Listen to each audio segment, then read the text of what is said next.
Welcome to the first episode of the Amazing Marketer podcast. Today, we are diving deep into the world of Amazon selling with our expert guest, Shivali Patel, Senior Brand Evangelist at Helium 10.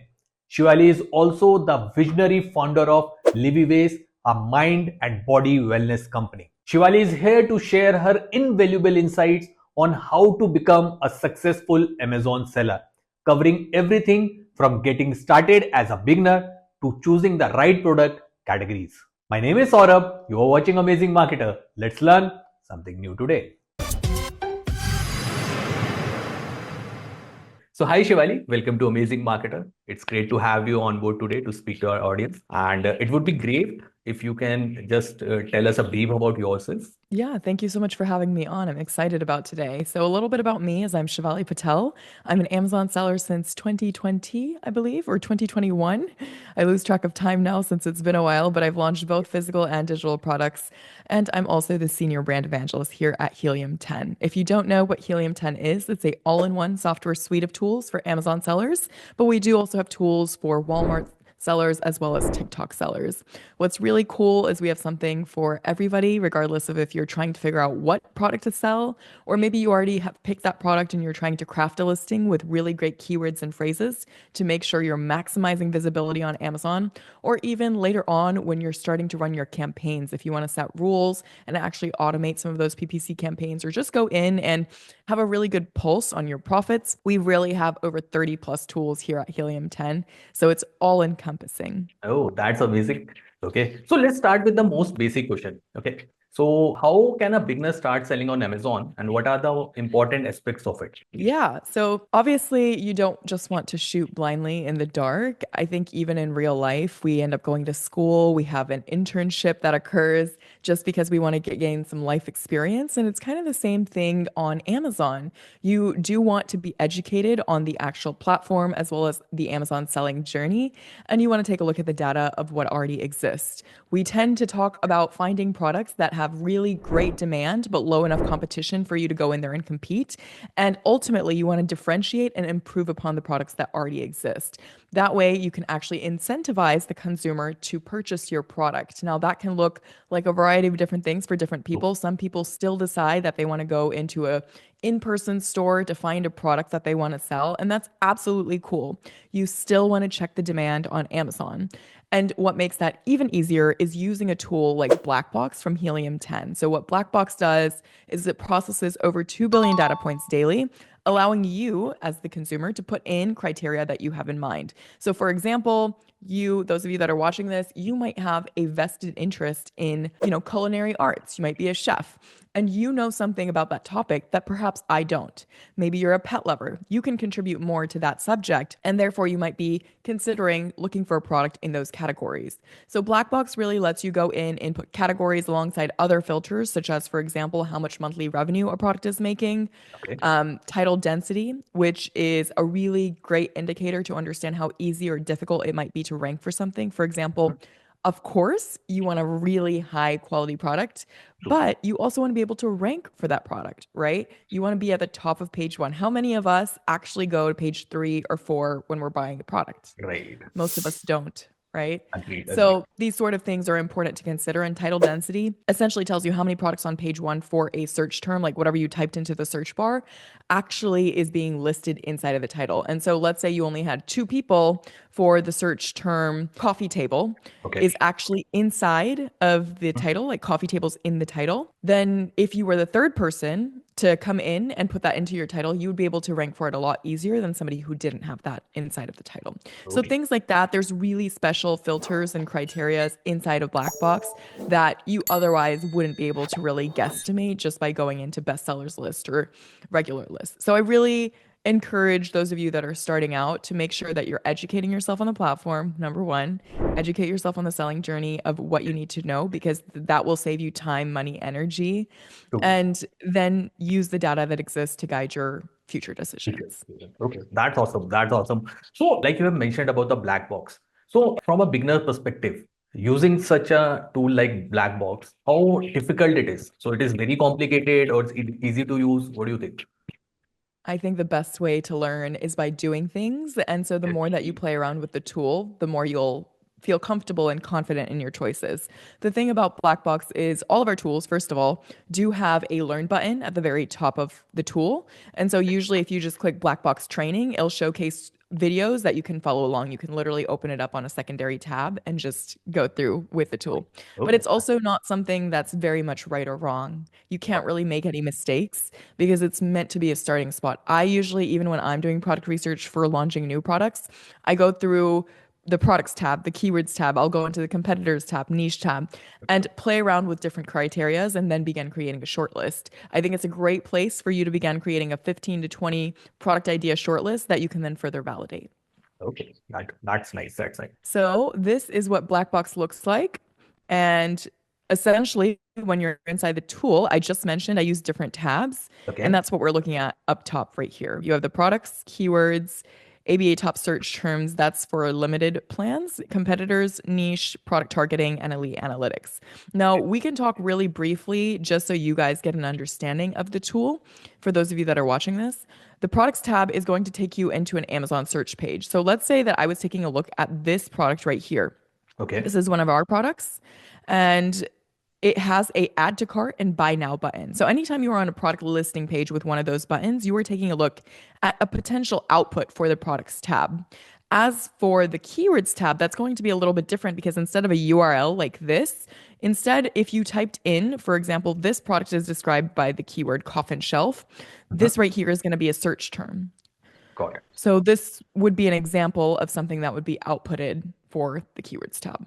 Yeah, that's nice, but it's a super simple tool. It's very easy to. I can see Yeah. that the fields are very simple to understand, and one just has to put certain parameters and data, and they can get the desired results they want.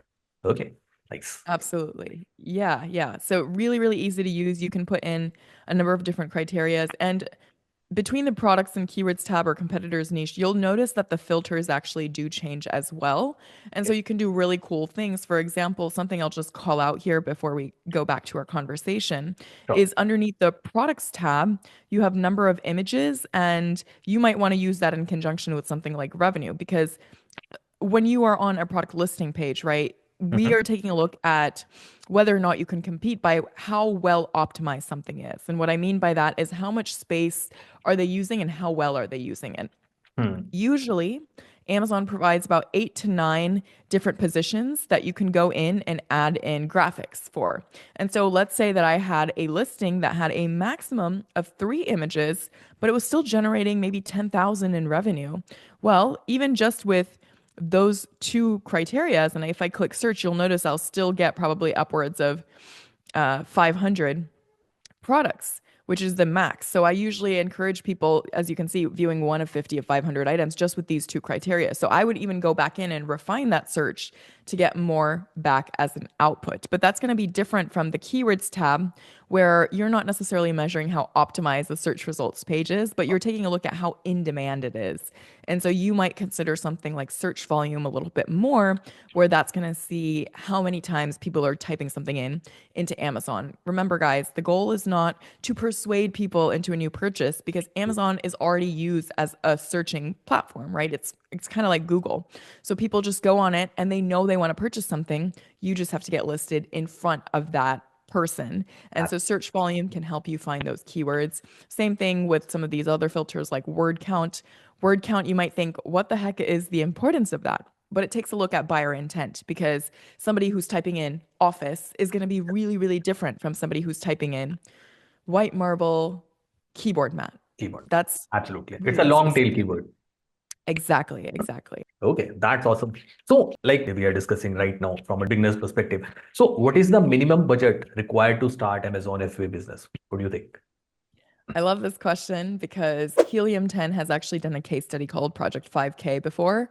Okay. And that's where we took $5,000 and we launched a bunch of different products, actually products that, cost cents to even source. And Oh, then we launched all of them and we scaled it to over $300,000. Actually, I think it went into 500. So it's really something that you can do with a smaller budget. But at the same time, the more capital you have, the more fluidity you have on the products that you can select. For example, a product that is an electronics product might cost you a little bit more upfront, right? Think about larger items as well. If you wanted to source 500 sofa units, that's going to cost you a lot more money. Doesn't mean that you have to source the sofa, but it does provide the flexibility of range of what kind of products that you can source. And so it's really up to you what sort of budget you want to go in with, but a few thousand at minimum is what I recommend. Okay. Typically, the more you have, the better it is. And the first time around, I would even say that it can end up being a learning curve because it's the first time using a platform. You're just finding out about the fees. You'll learn about what to do differently. Some people are able to knock it out of the park right away. And other times, many entrepreneurs actually that I've met that still sell and are established sellers on Amazon, it took them a couple times to actually find a good product that they were profitable with, myself included. My first brand failed, and then my second brand didn't. So it just really depends on your risk tolerance and what sort of budget you want to work with, but a few thousand at minimum, I would say for sure. Okay, okay, that's great. Okay, but we have seen we both are into this Amazon business, and we've seen that lots of people come with much more less budget, right? With extremely low budget. So Yeah. any suggestion based on your experience and expertise for that? Yeah. So when I was actually getting out of college in around 2020 or 2021, when I was getting started, I had about $12 to $15,000 saved up, and that's what I was looking to invest with. But I didn't want to go all in with that budget because it was a pretty big decision, right? And maybe that's the case for some of you that are listening in. You have a certain amount of budget, but you don't want to just blow it, right? You want to be really careful with that money. So what I did at the time was get started with KDP to learn the platform.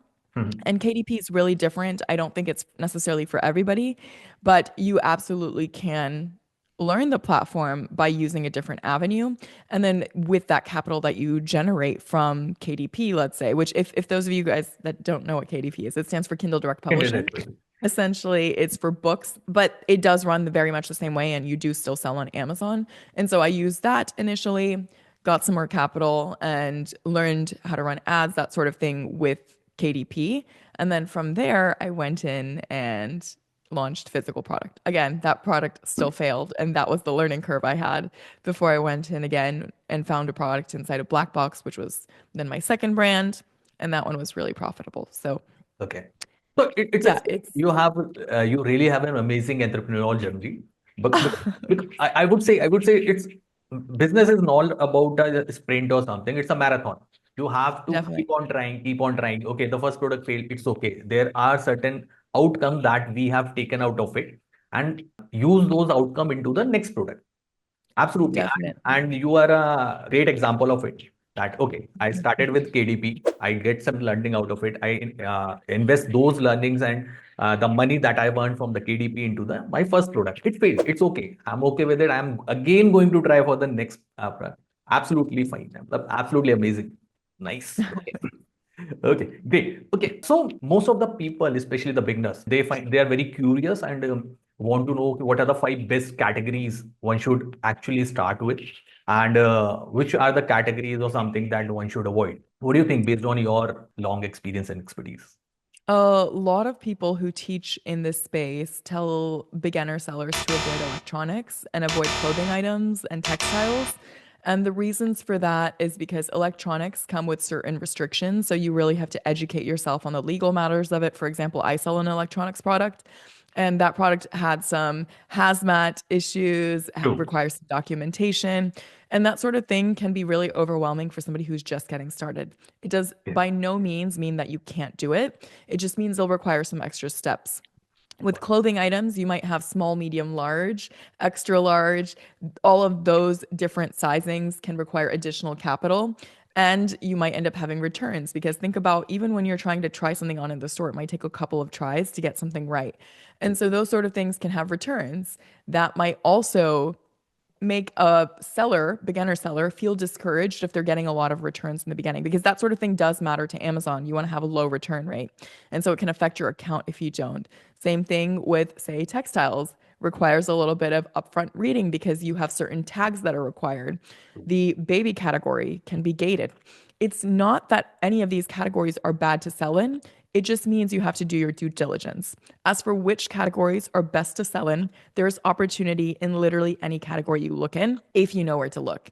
And Black Box, a tool like Black Box from Helium 10, can really help you in finding those opportunities so long as you are really putting in and testing out those filters and validating those product ideas. Don't just run with the first product that you see because, oh, it matched the bestsellers rank I was looking for. It matched the price point I was looking for. It has low enough reviews for me to compete.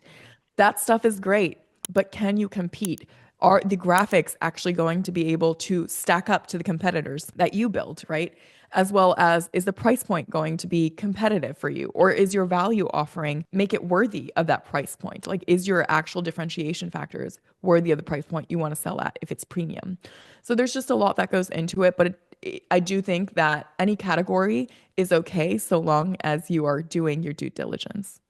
Okay, because I really agree with this point of yours. So reason being, most of the beginners or the most of the new seller actually fail because they don't educate themselves. What exactly Amazon wants you to do or to perform, they never go through the policies, the regulations, the guidelines. This is a really great advice from you.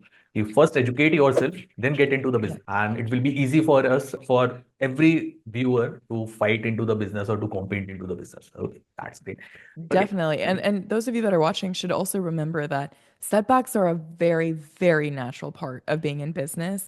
I think if you are transitioning from a different walk of life, and I've talked to many sellers like this, and this is why I say this, is because when you are transitioning from a different walk of life, you can feel, oh my gosh, like I don't know what I'm doing, or there's so much to learn, or that, I failed on this one thing, or this is really pushing my profits back. I don't think this is for me.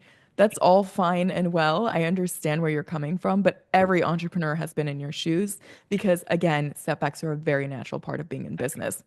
And how you navigate them is so much more important than anything else. And if you do feel overwhelmed, remember that everything is one step at a time. There's no point in stressing about the 50 moving pieces. Focus on the thing that's in front of you and just do it one thing at a time because that is how you progress. Nice. Okay, so just out of curiosity, like we have discussed all this, the beginner's phase, one has to persistent in the entire journey and all. And I'm pretty sure you have a vast experience in this field and you have met n number of sellers, right? So what do you think? What do you think? What is the sweet time duration that one seller needs to invest in this business to get successful? Obviously, there are if and buts, n number of if and buts, because it depends on the pricing, the products, and all. But definitely you have a certain data that can motivate the viewers. Okay, this is the time you should actually be ready from your mindset. Okay, 1 year, 5 months, 6 months, or something, average Yeah, figure yeah, yeah. that one needs to invest in this business. What do you think? Well, when somebody is looking to get started with FBA, most people, not most people, but a good number of people can get their business up and running in 3 to 6 months. And that's if they're really moving at pace and they're trying every single day to maybe find a product, they're ordering the samples, they're talking to the supplier, they're placing the order, building that listing, and then getting it up and listed. By the point that they're actually getting up and listed, it can be 3 to 6 months' time. And then from there, obviously, initially, you have a honeymoon period where you are trying to gain those initial sales to build momentum before you are fully getting established. And so that sort of timeline maybe you can use to gamify it for yourself. It doesn't mean that if you don't get it up and listed in 3 to 6 months, it's a done deal. That means that maybe you have a little bit less time. And instead of the person who's spending an hour every single day or 2 hours every day, you might be spending 5 to 15 minutes every single day. That's still good time, but it's going to take you a little bit longer than the other person, Done. right? But the whole philosophy in life of like don't compare your chapter 1 to somebody's chapter 20 still stands true in business. But you can absolutely get a business up and running. In fact, I know people in the space who have been able to scale their business a year after they actually launched. So how well you do and how fast you're able to scale it really just depends on how fast you're moving and how much you're doing your due diligence. Okay, amazing. So my next question would be like, we know that Amazon is expanding almost in every country, and Yes. right now they are almost in 22 plus countries, right? So like we are from India, right? Most of the sellers have a one special question: should I start with my native country Amazon, or should I go for the global one, the US.com or the Canada? So what do you suggest? Because as a beginner, like you have mentioned multiple times, that one should get educated about the business, and you have done the Mhm. same there. So what do you think? One should start from the native Amazon marketplace or go directly to a global or something? What do you think? It's interesting because the demand on different marketplaces varies. So, for example, US is number one in all those marketplaces. Everybody buys on Amazon, but these other marketplaces are scaling.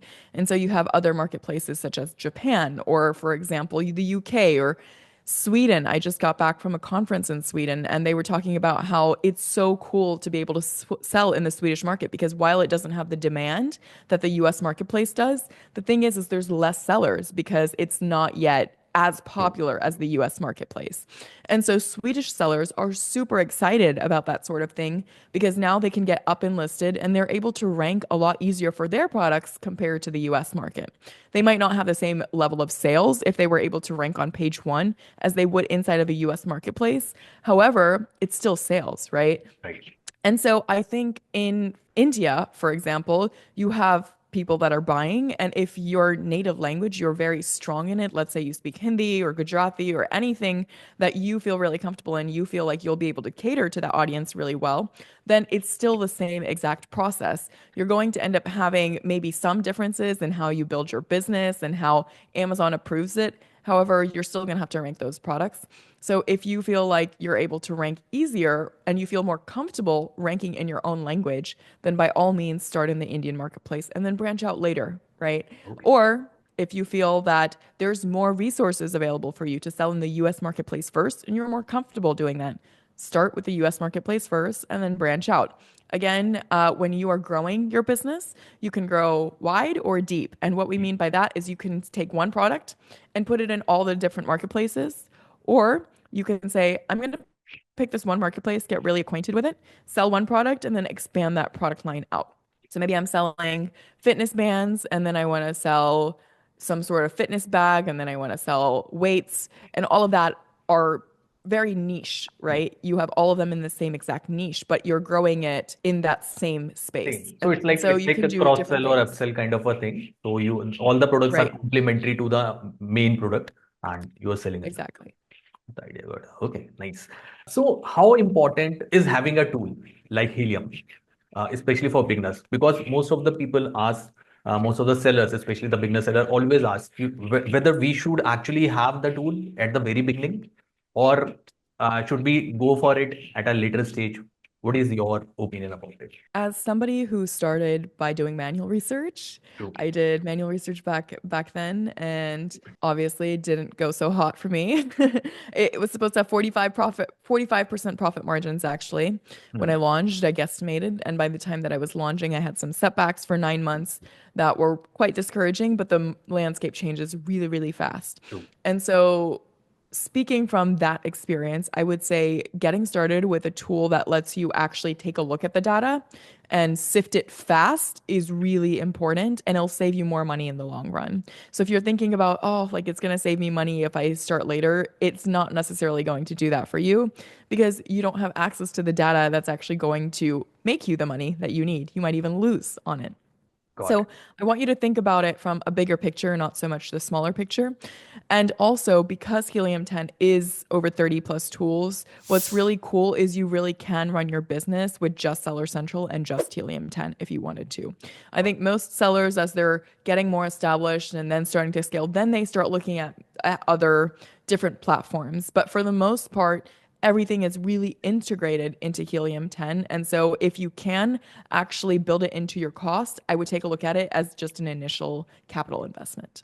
Okay, that's great. That's actually insightful because that's a very common question among the sellers about the Yeah. tool. So, any final thought from your side based on your experience? These are the things that actually the beginner or the new seller keeps in mind. Any final thought? I think I've said quite a bit of things on making sure you're educating yourself. That's a really big part of it. By the way, if you do have a Helium 10 account, we have something called Helium 10 Academy, and Okay. that's to educate you on how to use our tools. The paid plan also does come with something called Freedom Ticket, so that's updated pretty regularly as well. And that's experts inside of the space come in and kind of talk about different aspects of the Amazon selling journey. For example, if you want to build your own images or if you want to create a really great listing by using Listing Builder inside of Helium 10, that those sort of things are incorporated into that. And so make sure you're fully taking advantage of the resources available to you. If you end up buying a Helium 10 plan, if you don't have it already, then there's so much for you to actually leverage. And I hope you fully do that. Okay, nice. Okay. So I would say that's a really insightful session. And thank you so much for sharing Thank you. your invaluable experience and expertise with our audience. And finally, I will say have a nice day and bye-bye. Thank you. Okay, thank you so much. By following these expert tips from Shivali Patel, aspiring Amazon sellers can set themselves up for success, even with limited budgets. Remember, success on Amazon comes from continuous learning, adapting to the market trends, and always putting the customer first. In case you want the best discount offer on Helium 10, then check out the link mentioned in the description. Also, if you have any doubt related to Amazon business, then you can book a one-on-one consultation with me. Link has been mentioned in the description. Don't forget to like the video and subscribe to the channel for more amazing videos. And finally, keep selling, keep smiling.